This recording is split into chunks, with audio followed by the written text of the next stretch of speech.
افغانستان کے جہاد کے نام پر انہوں نے اپنے لوگوں کو تیار کیا، مدرسے بنائے اور یہاں پاکستان میں اپنے آپ کو منظم کیا، اپنی طاقت کو متحد کیا، اپنے لوگوں کو مسلح کیا، اپنے اداروں کو مضبوط کیا۔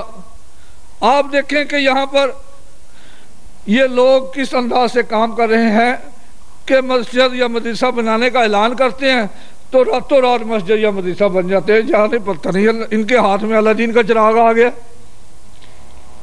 عجیب بات ہے کہ ہم مسجد بنائیں تو ہمیں 10 سال لگے اور یہ مسجد بنائیں تو راتوں رات بن جائے، تو یقیناً اس کے پیچھے کچھ ہے، کچھ پردہ نشینی ہے، وہ سب پیسہ ہے جو افغانستان کے نام پر انہوں نے کھایا ہوا ہے، اور جو اب بھی یہ جہاد کے نام پر سعودی عرب اور کویت وغیرہ سے کھا رہے ہیں۔ تو حضرات گرامی، یہ مسلمانوں کے خلاف ہمیشہ برسرے پیکار رہے۔ ان خارجیوں نے ہمیشہ مسلمانوں کو کمزور کرنے کی کوشش کی اور کبھی بھی کوئی ایسا موقع نہیں آنے دیا کہ مسلمان متفق و متحد ہو جائیں۔ آج پوری دنیا کے اندر اگر مسلمان بدنام ہیں تو ان کے کردار کی وجہ سے بدنام ہیں۔ پوری دنیا کے اندر اگر مسلمان بدنام ہیں تو ان کے نام کی وجہ سے، ان کے عمل کی وجہ سے، ان کے کام کی وجہ سے بدنام ہیں۔ میں نے بے شمار ملکوں میں جا کے دیکھا ہے، لوگ غیر مسلم بھی یہ تسلیم کرتے ہیں کہ اسلام کی تعلیمات تو امن کی تعلیمات ہیں، یہ دہشت گردی نہ جانے کہاں سے آ گئی ہے، یہ فتنہ فساد پتہ نہیں کہاں سے آ گیا ہے۔ تو غیر مسلموں کو بھی اصل میں پتہ ہے کہ یہ دہشت گردی اسلام میں نہیں ہے، لیکن ان کا عمل جب دیکھتے ہیں تو وہ کہتے ہیں کہ سب مسلمان دہشت گرد ہیں۔ یعنی ہم جیسے لوگوں کو بھی انہوں نے ان کے سامنے دہشت گرد بنا کے پیش کر دیا ہے۔ ہماری اپنی شناخت ختم ہو چکی ہے۔ ضرورت اس بات کی ہے کہ اپنی شناخت کو قائم کرنے کے لیے ہم ایسا رستہ اختیار کریں کہ ان خارجیوں کے خلاف متفق و متحد ہو جائیں، جیسا کہ حضرت امام حسن رضی اللہ تعالیٰ عنہ نے حضرت امیر معاویہ سے صلح کی اور اتحاد کیا، جس کے نتیجے میں خارجیوں کو منہ کی کھانی پڑی اور بے شمار خارجی جو ہیں وہ صفحہ ہستی سے ختم ہو گئے۔ آج بھی ضرورت ہے کہ اہل سنت و جماعت پوری دنیا کے اندر متفق و متحد ہو جائیں۔ افغانستان کے اندر دیکھیں مزارات کو شہید کیا گیا، پاکستان کے اندر دیکھیں مزارات کو شہید کیا گیا، صومالیہ کے اندر دیکھیں مزارات کو شہید کیا گیا، لیبیا کے اندر دیکھیں مزارات کو شہید کیا گیا، ادھر مصر میں دیکھیں تو وہاں پر بھی یہ کوشش میں لگے ہوئے ہیں کہ مزارات کو شہید کیا جائے۔ اور اسی طرح سعودی عرب میں جب ان نجدیوں کی حکومت آئی تو وہاں پر بے شمار مزارات تھے، حتیٰ کہ جنت البقیع مزارات سے بھرا پڑا تھا۔ حضرت عثمان غنی رضی اللہ تعالی عنہ کا مزار مبارک بہت خوبصورت تھا، حضرت فاطمہ الزہرا رضی اللہ تعالی عنہ کا مزار مبارک بہت خوبصورت تھا، حضرت امام حسن کا مزار مبارک بہت خوبصورت تھا۔ اسی طرح مکہ معظمہ میں جنت المعلا میں حضرت خدیجۃ الکبریٰ کا مزار موجود تھا، حضرت ابراہیم کا مزار موجود تھا جو نبی کریم صلی اللہ علیہ وسلم کے بیٹے تھے، صاحبزادے تھے۔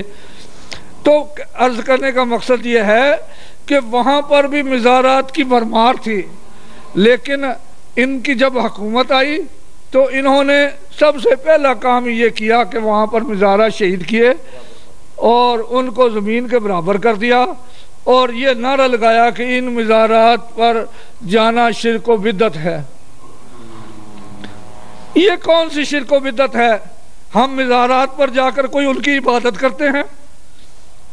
آپ نے شرک و بدعت کا متعلق یہاں پر سن ہی لیا کہ شرک کس کو کہتے ہیں، بدعت کس کو کہتے ہیں۔ کیا ہم وہاں جا کر کوئی شرک اور بدعت کرتے ہیں؟ ہم تو ان بزرگوں کے پاس جا کر ان کو اصالِ ثواب کرتے ہیں اور ان کے وسیلے سے اللہ تعالیٰ سے دعا مانگتے ہیں، اس سے زیادہ ہم کیا کرتے ہیں؟ لیکن یہ اس کو بھی بتوں کے عبادت کے مطابق لے گئے کہ جس طرح بتوں کی عبادت کی جاتی تھی، آج کل مزارات کی اس طرح عبادت کی جاتی ہے۔ حالانکہ وہ لوگ تو بتوں کے اوپر آ کر سجدے کرتے تھے، بتوں کے آگے اپنی عبادت کرتے تھے۔ ہم مزارات کے آگے عبادت نہیں کرتے، نہ ہی ہمارا یہ عقیدہ ہے کہ یہ عبادت ہے۔ عبادت تو صرف اللہ تعالیٰ کی ہے، ہم بندے صرف اللہ تعالیٰ کے ہیں، اسی کے عبد ہیں۔ ان بزرگوں کو تو ہم اللہ کا وسیلہ مانتے ہیں کہ اللہ تک اپنی حاجات کو پیش کرنے کے لیے ان کا وسیلہ تلاش کرتے ہیں، اس سے زیادہ ہم کچھ نہیں کرتے۔ آج پوری دنیا کے اندر میں نے کہا کہ یہ لوگ اس کوشش میں لگے ہوئے ہیں، حالانکہ اسلام دیکھیں، اگر صومالیہ کے اندر مزارات تھے تو کیا وہ اس صدی میں بنے؟ مراکش کے اندر مزارات ہیں تو کیا وہ اس صدی میں بنے؟ کیا عبد الوہاب نجدی کے بعد بنے؟ کیا اس سے پہلے کوئی مسلمان نہیں تھا؟ اس سے پہلے اس سے بہتر مسلمان تھے، اور ان کے ہوتے ہوئے اسلام کی عظمت عیاں تھی۔ جب سے یہ لوگ آئے ہیں مسلمان ذلیل و رسوا ہو گئے ہیں، مسلمانوں کو انہوں نے ذلیل و رسوا کروا دیا ہے۔ ظاہری لبادہ اسلام کا اڑا ہوا ہے اور حقیقتاً اسلام کے خلاف سازشیں کر رہے ہیں۔ آج بھی پوری اسلامی امہ کے اتفاق و اتحاد میں سب سے بڑی رکاوٹ یہی نجدی ہیں۔ سعودی حکومت آج تبدیل ہو جائے تو پوری دنیا کے اندر آج مسلمان متفق و متحد ہو جائیں گے، لیکن سعودی حکومت کو ہمیشہ آپ نے دیکھا کہ امریکہ اور برطانیہ اور یورپ اس کو کس انداز سے سپورٹ کرتے ہیں اور وہ کس انداز سے ان کی کیسا لیسی کرتے ہیں۔ معیشت دان کہتے ہیں کہ اگر صرف سعودی عرب اپنا پیسہ امریکہ کے بینکوں سے نکلوا لے، سعودی عوام اور سعودی حکمران اپنا پیسہ جو ہے وہ امریکہ کے بینکوں سے نکلوا لیں تو امریکہ جو ہے وہ کنگال ہو جائے، اس کے بینک دیوالیہ ہو جائیں اور امریکہ کنگال ہو جائے۔ یعنی اس کی معیشت کو سہارا یہ دیے ہوئے ہیں اور وہ ان کے اقتدار کو سہارا دیے ہوئے ہے۔ یہ باہمی مفادات ان کے آپس میں ایک ہیں، آپ ایک دوسرے کے مفادات کا تحفظ کر رہے ہیں اور مسلمانوں کو تقسیم کیا ہوا ہے۔ امریکہ پوری دنیا کے اندر ڈیموکریسی کا سب سے بڑا چیمپئن بننے کی کوشش کرتا ہے، لیکن کبھی اس نے آج تک یہ کہا کہ سعودی عرب میں بھی ڈیموکریسی ہونی چاہیے؟ کوئی تاریخ اٹھا کر دیکھ لیں آج تک کی، کبھی بھی کسی امریکی صدر نے اس بات پر اعتراض نہیں کیا کہ سعودی عرب میں بادشاہت کیوں ہے۔ وہاں تو بادشاہت کو سپورٹ کر رہے ہیں، اور جہاں مسلمان طاقت پکڑنا چاہتے ہیں وہ ڈیموکریسی کے نام پر اپنا پھر نظریہ لے آتے ہیں۔ یہ ان کی سب دو عملی پالیسیاں ہیں، دوگلی پالیسیاں ہیں۔ ان کے خلاف ہمیں متفق و متحد ہونے کی ضرورت ہے اور ان سازشوں کو سمجھنے کی ضرورت ہے۔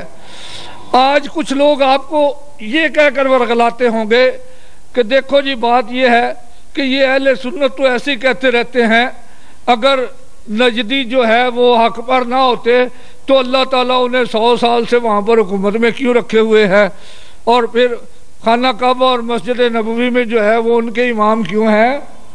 تو ان کو جواب دیا کریں کہ 100 سال تک تو وہاں شیعوں کی حکومت رہی، حجاز میں 100 سال تک شیعوں کی حکومت رہی، تو کیا شیعہ حق پر ہیں؟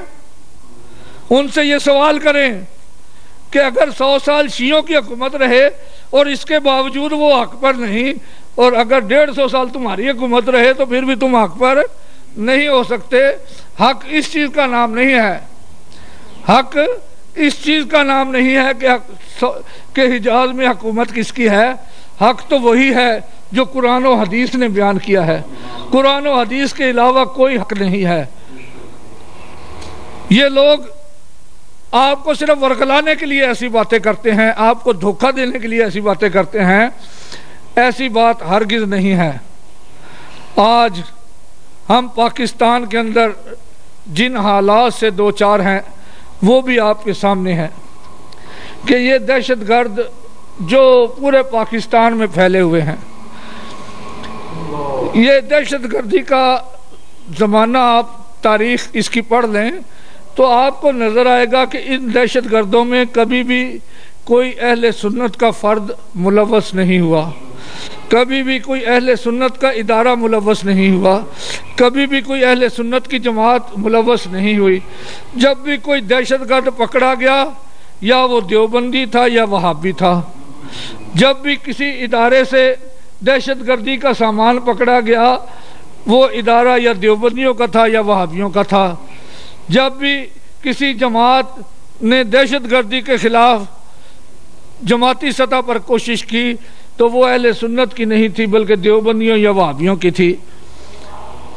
اور یہ اسی انداز سے کام کر کے دراصل اپنے آپ کو منظم کر رہے ہیں، اور ان کی یہ کوشش ہے کہ جس طرح سعودی عرب میں سعودیوں نے وہابیوں نے حکومت پر قبضہ کیا ہے، اسی انداز میں یہاں پر پاکستان میں بھی ہم قبضہ کر لیں، اور حقیقت میں امریکہ ان کو مکمل آشیرواد دے رہا ہے، مکمل آشیرواد دے رہا ہے۔ بے شمار ایسی رپورٹیں سامنے آ چکی ہیں کہ ان کے جتنے جہادی گروپ پاکستان میں کام کر رہے ہیں ان سب کو سپورٹ کویت، سعودی عرب اور امریکہ دے رہا ہے، ان سب کو پیسہ امریکن دے رہے ہیں، سعودی عرب دے رہا ہے، کویت دے رہا ہے، اور بے شمار ملک دے رہے ہیں۔ ایک طرف وہ امن کی بات کر رہے ہیں، امریکہ بظاہر امن کا علمبردار بنا ہوا ہے، لیکن دراصل وہ امن کے نام پر مسلمانوں کے اندر انتشار و افتراق پیدا کر کے اس علاقے کے اندر بھی ایک ایسی حکومت قائم کرنا چاہتا ہے جو ہمیشہ اس کی غلام رہے، جس طرح اس نے حجاز مقدس میں قائم کی ہوئی ہے۔ اس سازش کو ناکام کرنا ہے، ضرورت اس بات کی ہے کہ اس سازش کو ناکام کریں، اور اس سازش کو ناکام کرنے کا ایک ہی طریقہ ہے، اور اس دور میں اس کا سب سے بہتر طریقہ یہ ہے کہ آپ ہمیشہ سیاست کو مذہب کے مطابق دیکھیں۔ جب آپ یہ کہتے ہیں نا، آپ کے اندر بہت سے لوگوں کی یہ سوچ ہوتی ہے کہ یار ٹھیک ہے ہم اہل سنت ہیں، لیکن یار چلو سیاسی طور پہ اگر ہم عمران خان کو ووٹ دے دیں تو کیا حرج ہے یار، اگر ہم سیاسی طور پہ پیپلز پارٹی کو ووٹ دے دیں تو کیا حرج ہے یار، اگر ہم سیاسی طور پر مسلم لیگ کو ووٹ دے دیں تو کیا حرج ہے۔ یہی چیز اہل سنت کو نقصان پہنچا رہی ہے۔ جب تک ہم موجودہ دور میں سیاسی طور پر متحد نہیں ہوں گے اس وقت تک ہم ان کا مقابلہ نہیں کر سکتے۔ پرامن طریقہ یہی ہے اپنے آپ کو بچانے کا، پاکستان کو بچانے کا، اسلام کی سربلندی کا، کہ ہم خود کو سیاسی طور پر متحد کریں، کیونکہ موجودہ دور میں سیاسی انداز ہی ایک ایسا انداز ہے جس کے ذریعے اقتدار میں آیا جا سکتا ہے۔ آپ ہمیشہ یہ کوشش کریں کہ انتخابات ہوں یا کوئی بھی موقع ہو تو سیاسی طور پر اہل سنت و جماعت کو سپورٹ کریں اور اہل سنت و جماعت کی قیادت کی طرف رجوع کریں۔ اللہ تعالیٰ مجھے اور آپ کو حق کہنے، حق سننے اور حق پر عمل کرنے کی توفیق عطا فرمائے۔